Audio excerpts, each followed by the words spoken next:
Ceci est un livre audio autogénéré par Google. Collection pratique picturale.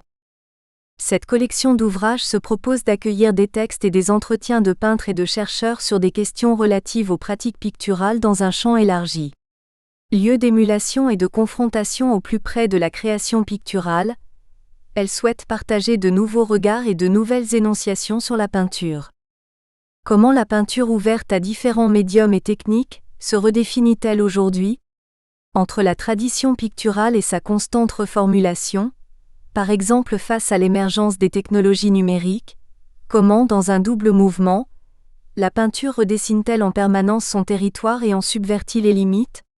Il s'agit donc, en croisant les différentes manières de faire peinture, de supposer que la question « Qu'est-ce qu'une expérience picturale ?»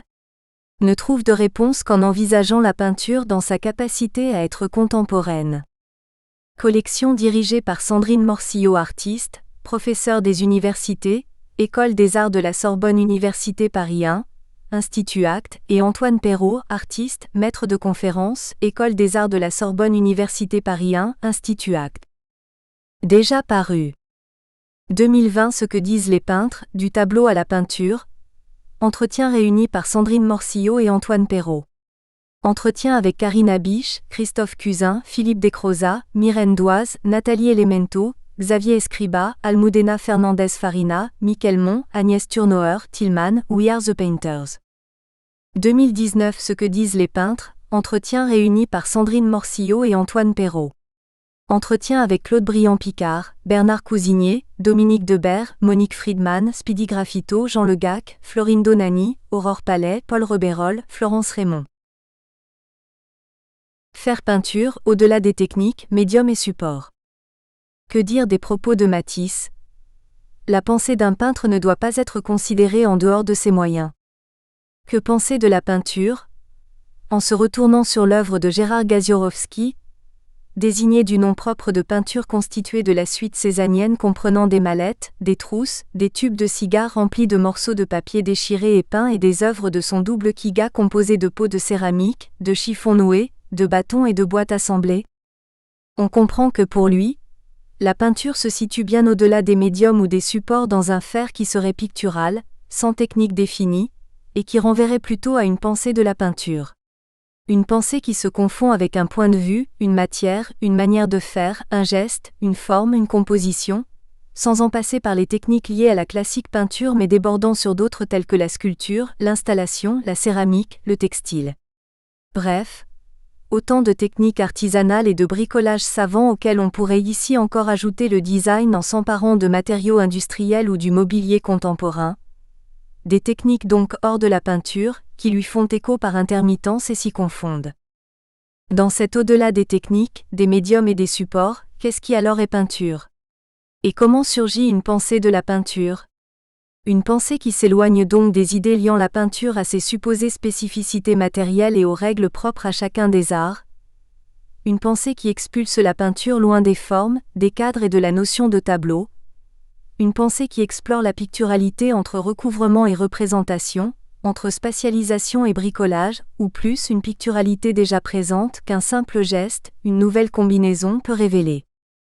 Nous avons rencontré des artistes qui revendiquent une picturalité, d'autres qui la questionnent, en la déplaçant vers d'autres techniques ou vers d'autres conditions matérielles. Hors de son histoire, en accord avec d'autres pratiques et d'autres médiums, la peinture est une expression artistique qui pose un regard sur le monde, avec ou sans peinture, pour mieux l'explorer et la questionner. Les artistes avec lesquels nous nous sommes entretenus reconnaissent l'importance de la peinture dans leur création. Elle est ainsi tantôt un élément moteur, tantôt un référent lointain, tantôt présente comme médium ou dans l'idée d'une composition, et enfin simplement un concept. Mais traversant l'ensemble de ces pratiques différenciées, la couleur, qu'elle soit liée à un recouvrement ou issue des matériaux utilisés, est le lieu qui, en première instance, désigne la peinture et tisse un lien entre ses œuvres. Non seulement elle donne à voir, dans sa manière d'apparaître, le rapport que l'artiste entretient avec ses créations, mais elle détermine les formes autant qu'elle les informe. Lorsqu'elle est indissociable des matériaux utilisés, elle structure les œuvres et s'affirme comme un écho du monde contemporain. Lorsqu'elle est empruntée aux médias ou qu'elle est issue de manipulations infographiques, Elle est le support d'une narration, ou devient signe d'une communauté vivante lorsqu'elle se déploie sans discontinuité des objets aux personnes. Porteuse d'une expression intime ou d'une expression collective, la couleur indéniablement fait peinture. Si d'autres lignes de force sont partagées par les artistes, il est possible, à l'écoute de quelques-unes de leurs paroles, de tenter de construire une typologie d'un faire-peinture hors des données académiques et de comprendre comment la peinture est mise en question. Questionner les gestes. Ainsi, c'est du côté des gestes libres et expressifs que la peinture est questionnée chez Isabelle Ferreira. Ces gestes sont issus du bricolage, frapper avec un marteau, agrafer, trouer. Un bricolage où défaire, arracher, déchirer, effacer explore une picturalité latente. Elle explore également la picturalité des objets composés de matériaux industriels colorés et assemblés dans l'espace. Pour elle, il semble que la peinture est partout. Peindre avec de la peinture ne suffit pas à faire de la peinture, mais a un rapport pratique à celle-ci. Elle s'en sert comme d'un outil, un moyen de la couleur. On pourrait dire également de Baptiste Roux qu'il n'est pas peintre parce que, dans un acte assez physique de confrontation, un véritable corps à corps avec les matériaux, il n'applique pas de couleur sur un support, mais fait le geste de tordre, découper ou faire enfler un support sur lequel est parfois inscrite une image infographique. Pourtant lui pense que cela précisément l'implique dans une démarche picturale contemporaine, en sortant la peinture du mur et en l'inscrivant dans une pratique plurielle, baroque et parfois sculpturale. Dépasser la céramique par l'idée de la peinture. Pour Beming, artiste chinois, la peinture est céramique, elle met en œuvre plusieurs éléments naturels, la terre, le feu, l'eau, le bois, le métal et l'air. Elle s'appuie sur des techniques artisanales traditionnelles pour travailler la terre. Si la céramique n'est qu'un matériau, une façon de faire de l'art, le Qinghua, bleu et blanc, est un langage pictural, où une grande attention est donnée aux lignes et à la décoration, qui permet une approche de l'essence de la peinture sur céramique. Marlène Moquet, elle aussi, déplace la peinture vers la céramique et même si dans la réalisation, la céramique est vraiment l'inverse de la peinture, que ce soit dans l'une ou dans l'autre, elle fait de la même manière des mélanges totalement aléatoires et hasardeux. Il y a un dialogue permanent, au-delà du médium. Quand les gens posent la question, maintenant la réponse est claire. Je ne suis ni peintre ni sculpteur, en fait il s'agit d'un univers qui prend forme en 2 et en 3 dimensions. Combiner des matérialités. Une autre approche de la picturalité, qui associe alors des contraintes de forme et de couleur, est, comme l'énonce Jean-François Leroy, d'utiliser ce qui est là, disponible. Ce qui est là, disponible, ce sont les matériaux industriels, les textiles, les objets de grande consommation. C'est ainsi que, pour lui, les questions picturales viennent plutôt du fait qu'il considère les matériaux dans leur entièreté, et qu'il prend en compte le fait qu'un matériau, avant même qu'il le manipule, a une surface donnée, une texture, une couleur. Le rapport à la picturalité est ainsi présent dès le moment où il choisit un morceau de lino ou de moquette avec une épaisseur, une matérialité spécifique. Sonia Kassem, elle, s'appuie sur les couleurs voyantes du perroquet pour choisir des tissus et la manière de les combiner, sur cette idée du coloré, avec des contrastes très forts entre ces grandes pyramides noires et devant ces tissus rayés avec plein de couleurs différentes. Ici la peinture est teinture et devient textile. N'est-ce pas alors une manière de montrer qu'il y a bien là aussi des toiles qui font écho au traditionnel tableau ? Dans la même logique de déplacement des matériaux, Mounir Fatmi compose avec des morceaux de tapis de prière, des câbles coaxiaux, des cassettes VHS. Ma pratique picturale fait peinture à travers ces matériaux liés à la communication, à la circulation de l'information et de la propagande ainsi qu'à la culture audiovisuelle. Ces compositions présentent ainsi des surfaces et des illusions de représentation pour échapper à la figure, tout en la faisant surgir par la métaphore. Vivre la peinture. Cette question de la figure et de la représentation, ainsi que l'entretien infini de la peinture avec les questions sociales et politiques, sont partagées d'une manière ou d'une autre par ces artistes. Elles sont plus présentes lorsque le recours, ou le retour à la peinture veut exprimer tout à la fois les blessures et les fractures d'une identité, mais aussi le lieu d'une lutte, comme l'énonce Kendall Gers. J'estime que l'art est lui aussi un instrument, une arme de transformation, capable de changer le monde à travers l'évolution progressive des perceptions esthétiques. Pour Joël Hubeau, la peinture est tout à la fois poème, performance, installation.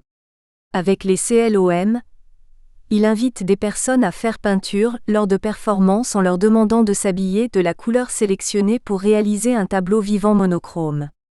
Ainsi, au lieu de peindre seul dans son atelier, il compose ses pièces en live, in situ, avec la participation de très nombreuses personnes.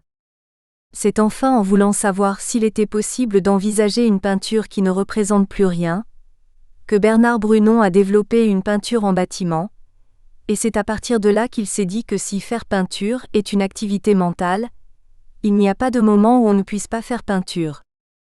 Ce 3e volume de Ce que disent les peintres réunit donc des entretiens qui, en montrant comment les peintres ajustent leur pratique à d'autres techniques, d'autres médiums, à des supports divers et finalement à une autre façon d'envisager la peinture, permettent de comprendre le sens donné à ces associations et à ces métamorphoses et à ce qui pourrait alors faire peinture, pour finalement penser la peinture en dehors de ses moyens traditionnels. Sandrine Morcillo et Antoine Perrault. Peinture céramique, ou la promesse du hasard. Beming, propos recueillis par Meng Jiao. Beming a produit de nombreuses œuvres céramiques, pouvant également être considérées comme des peintures. On retrouve dans son travail un mélange de tradition et de modernité, la réflexion de l'artiste sur les sujets du temps et de l'espace en céramique, ainsi que ses recherches et expérimentations sur une longue période en peinture et en céramique. La picturalité propre à la matière céramique est un concept très important pour lui, comme nous le verrons au cours de cette interview et à travers les différentes œuvres présentées, notamment dans la série Lignes d'eau, avec ses lignes bleues entrelacées et ses espaces laissés vides, les 2 éléments s'enroulant autour du vase. La peinture et le support sont ici parfaitement intégrés l'un à l'autre. Le mouvement de cette eau vive qui court et dont le flot nous paraît pouvoir continuer éternellement, me semble tout à fait représentatif de ce que veut nous dire Beming quand il parle de picturalité de la céramique. Il en est de même avec sa série Compendium composée de supports circulaires en forme d'assiette dont les rebords sont brisés en un endroit. Nous voyons là une forme brute, telle qu'avant d'être cuite, au moment où elle fut déchirée par les mains de l'artiste. Au centre de l'assiette, les gravures, les traces du feu et les couleurs de la température nous laissent entrevoir un nouvel espace et donnent à l'ensemble un caractère de peinture céramique abstraite expérimentale. La peinture céramique met en œuvre plusieurs éléments naturels, la terre, le feu, l'eau, le bois, le métal et l'air. Elle s'appuie sur de nombreuses techniques artisanales traditionnelles, différentes façons de travailler la terre, de cuire, d'utiliser l'émail, etc. Le travail de Beming est le résultat d'expérimentations réalisées autour de ces différents éléments et techniques. À ce propos, l'artiste déclare : au cours du processus de création, à travers les sensations que j'avais des techniques et des matériaux puisés dans la tradition chinoise, en particulier l'artisanat, j'ai senti progressivement que ma compréhension de la nature et de l'univers s'affinait. Beming a une place extrêmement importante dans l'art céramique contemporain en Chine et dans le monde. Il ne se considère pourtant pas comme un céramiste, ni comme un peintre, mais comme un artiste. La céramique n'est qu'un matériau, une façon de faire de l'art. L'essence, c'est l'art. Ainsi, pour lui, la céramique est davantage considérée comme un moyen de créer, de s'exprimer artistiquement. En effet, les créations personnelles de Beming sont variées, comprenant aussi des peintures à l'huile, à l'encre de Chine ou à la laque, entre autres. Il n'a jamais cessé d'explorer les divers matériaux de la peinture. Colle de construction, toile pour voile de bateau, sable, métal, poudre de porcelaine et même thé et encens. Beming a dit un jour que le fait de ne pas choisir un matériau de création unique était un choix délibéré. C'est la rencontre avec le matériau, à un moment donné, qui peut lui donner envie de l'utiliser pour approfondir sa compréhension de ses caractéristiques. De cette façon, l'on ne dépend pas d'un matériau et nous ne développons pas d'habitude d'expression. Par ailleurs, Beming attache une grande importance au dialogue avec le matériau au cours du processus de création. Ainsi, il s'adapte au fur et à mesure en fonction de ce que propose le matériau. À ce propos, il a dit un jour dans une interview : « Je fais très attention à l'expression de la matière, j'essaye de percevoir ses signes et d'interagir avec elle, dans un contact naturel. J'ai pu, plusieurs fois, découvrir puis exprimer certains de mes sentiments particuliers à travers les matériaux. C'est un état momentané imprévu, une improvisation sans règle. J'aime ce genre d'incertitude. Parmi vos œuvres, vous avez des céramiques, des peintures à l'huile, à la laque, à l'encre de Chine. Quelle est la plus grande différence, selon vous, entre la céramique et les autres matériaux traditionnels de la peinture? Quelle est la particularité du matériau céramique? Les matériaux céramiques sont très traditionnels, puisqu'ils ont été utilisés dès le développement du langage décoratif. L'utilisation du Qinghua, prononcé Tsinghua, traduction officielle, bleu et blanc lors de la dynastie Yuan, a été le commencement de l'ère de la porcelaine colorée chinoise. Avec ce matériau, véritable langage pictural, une grande attention est donnée aux lignes et à la décoration. Il permet pour la première fois de s'approcher de l'essence de la peinture sur céramique. Je voudrais vous fournir une référence comparative à propos du langage de la peinture sur céramique sous émail et sur émail. Je pense personnellement que par rapport aux peintures à l'huile et à l'encre de Chine, la céramique a de plus grandes limites en termes de picturalité. C'est surtout le cas lorsque l'on peint avant l'application de l'émail, peinture sous émail, par opposition à sur émail, notamment avec l'utilisation du Qinghua qui impose des exigences extrêmement élevées en matière de sécheresse, humidité et de grain du support, ainsi que de vitesse d'exécution et de quantité d'eau utilisée. Ligne d'eau 2015 porcelaine 77 par 56 cm. Ligne d'eau 2015 détail. S'il est équivalent à l'encre de Chine, Qinghua est plus difficile à contrôler.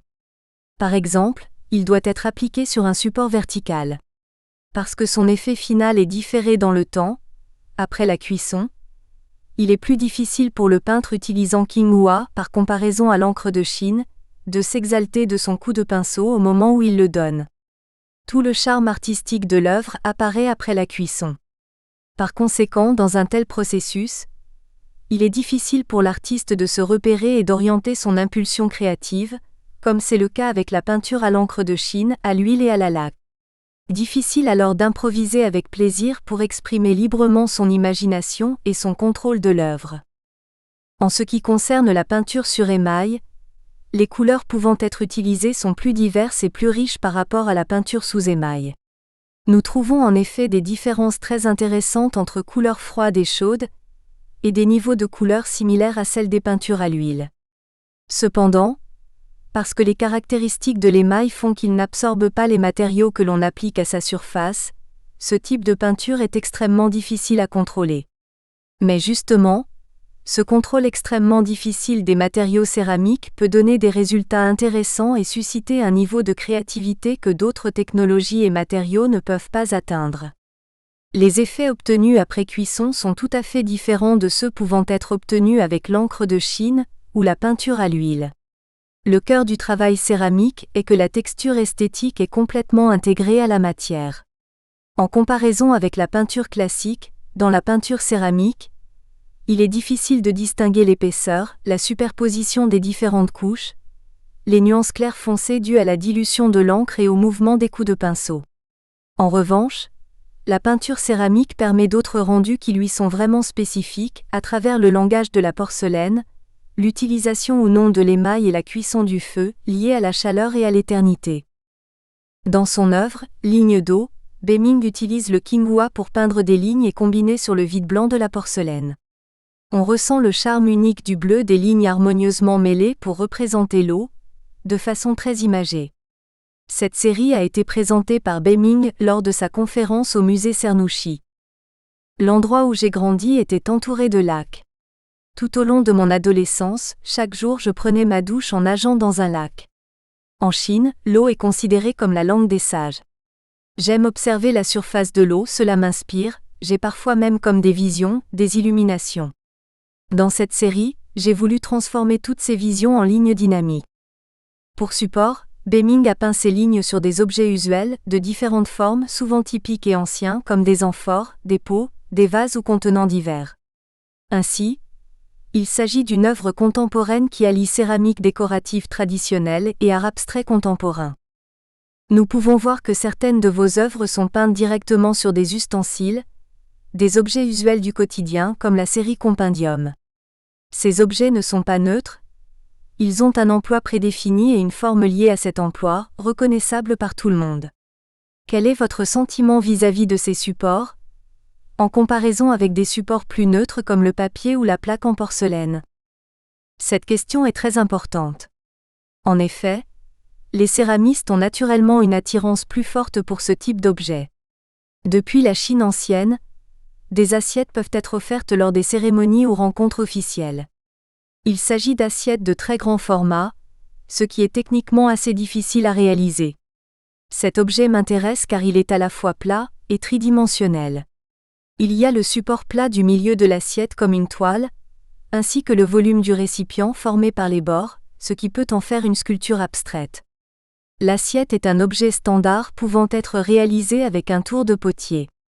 Au cours du processus de façonnage, les bords s'enroulent par la pression de la main.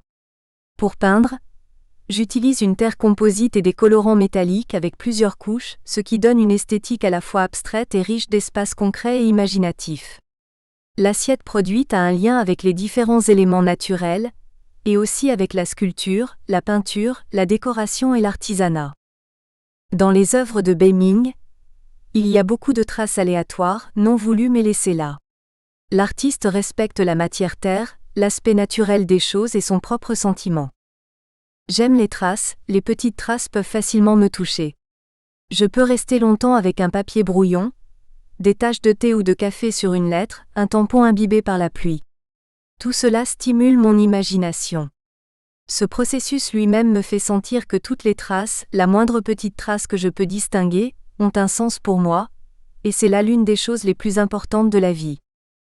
En ce qui concerne la terre, vous avez dit, dans une interview, qu'auparavant dans votre processus créatif, si vous rencontriez des problèmes tels que des fissures dans la terre, vous abandonniez et détruisiez l'œuvre en cours de production, alors que maintenant vous choisissez plutôt de conserver ce type de défauts, ou en tout cas ce que vous considériez comme étant des défauts auparavant. Vous avez même dit que vous êtes désormais dans l'attente de telles traces, et que vous adorez quand elles apparaissent. Interprétez du point de vue pictural, quelles sont pour vous les significations de ces traces et pourquoi choisissez-vous désormais de les conserver? Compendium, Great Achievement Like Incomplete Series et le langage secret des tuyaux, 1998 à 2018, vue d'exposition Vibration de la Terre, 2019, Kéramis, Centre de la Céramique, La Louvière, Belgique. Compendium, Great Achievement Like Incomplete Series, 1998 à 2018, porcelaine, diamètre 58 cm chaque. Cette question est très intéressante et pointue. J'ai l'impression de parler avec une artiste qui a une très riche expérience dans la création céramique. L'art de la céramique est une forme d'art très ancienne et toutes les formes d'art anciennes sont associées à une technique perfectionnée, codifiée, systématisée. Traditionnellement, une œuvre était jugée de qualité, touchante, esthétique, principalement en fonction de son niveau de technicité. Ce n'est plus entièrement le cas, aujourd'hui. Personnellement, au long du processus par lequel je suis passé pour améliorer ma technique, je me suis rendu compte que la façon que j'avais de juger mes œuvres a changé. J'ai réalisé que les fissures apparaissant lors du processus de séchage, de taille et d'épaisseur différentes, pouvaient apporter beaucoup à mon travail. En effet, selon moi, elles sont l'expression de la réaction, de la résistance, du combat de la Terre face à la force exercée sur elle par le monde extérieur. Les changements de forme et d'aspect que la Terre subit semblent parfois comme des expressions faciales évoquant ce combat. Ces fissures, ces traces, ce ne sont plus des défauts, elles sont à mes yeux partie intégrante de l'œuvre, au moins autant que les éléments résultant de mon intention artistique consciente. Lors du processus de création, je pense souvent à ces futures traces éventuelles, je les espère et les appelle de façon obsessive. Je fusionne avec la Terre, ces traces apparues sont au-delà de moi, elles dépassent ma création. Elles ne sont plus matérielles, mais presque spirituelles, comme une sorte de révélation. Ces fissures et défauts inattendus m'ont apporté une lumière. Cette expérience a beaucoup influencé ma création artistique en général, de sorte que quand je peins à l'encre de Chine par exemple, je laisse parfois délibérément errer mon pinceau pour tenter d'imiter de telles traces, essayer de reproduire le sentiment créatif de la céramique sur le papier. Dans votre série Trous d'insectes faisant culture, on trouve également de nombreuses cicatrices du temps. On voit sur vos pièces des traces d'outils et de mains provenant de votre travail de la terre. Il y a également des fissures apparues lors du séchage, que vous avez laissées et qui vous ont beaucoup inspiré. À travers ces traces, vous avez trouvé comme de nouveaux espaces que vous comparez à des trous laissés par un insecte dans un vieux livre. Cela donne en effet une véritable impression d'espace, comme chez Fontana, dont les entailles sur les toiles ouvrent sur un autre espace. Pouvez-vous nous présenter davantage ce concept d'espace en céramique? Le symbole du trou d'insecte est inspiré par les trous que l'on peut voir dans certains livres anciens laissés par des insectes. Si pour l'insecte ce trou n'est qu'un trou, la trace de son passage à mes yeux c'est un espace autre, un autre monde. La surface de ce livre nous apparaît plate, en 2 dimensions, mais lorsque nous l'ouvrons, cet autre monde nous apparaît, en 3 dimensions. L'idée est que cet insecte a produit quelque chose que l'homme interprète comme autre chose. L'insecte a avalé les fibres des pages et a creusé des trous dont il ne savait pas qu'ils inspireraient l'artiste. J'ai aussi été inspiré par l'expression « trou de verre » d'Einstein. Je ne comprends évidemment pas tout, et même très peu de choses dans ces articles, mais j'aime les lire car je découvre souvent des idées ou des mots qui me touchent, comme ce fut le cas avec l'expression « trou de verre ».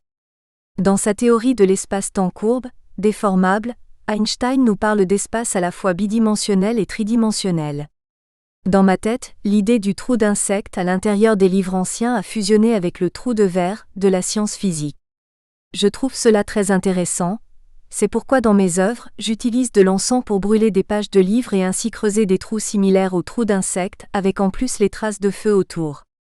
Je pense que cela crée un autre espace, du moins c'est ce que je vois, tout comme le vide à l'intérieur du contenant en céramique que je travaille.